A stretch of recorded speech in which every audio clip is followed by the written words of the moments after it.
Hey everyone, in this video, I'm going to show you how you can change your profile picture as a Rapido Captain.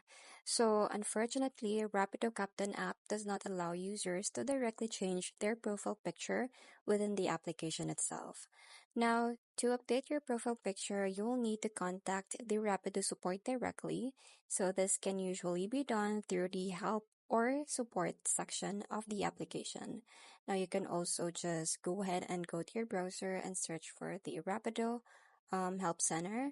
And then from there, you just have to explain that you want to change your profile picture and provide the new photo that you would like to use. So now I'm on the contact support.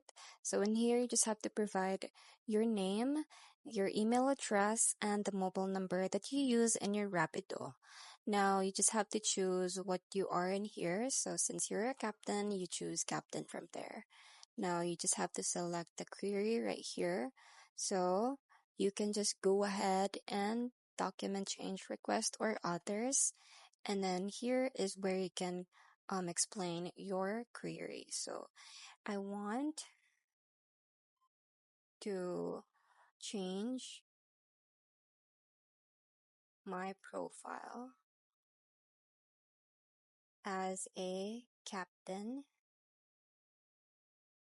in Rapido. So just go ahead and type that one and then tap on submit right here. And then you just have to wait for their response. They will just usually respond to you within 1 to 3 business days. So just be patient, and that's pretty much it. I hope you find this video helpful. Thank you for watching, and I'll see you in my next one. Bye.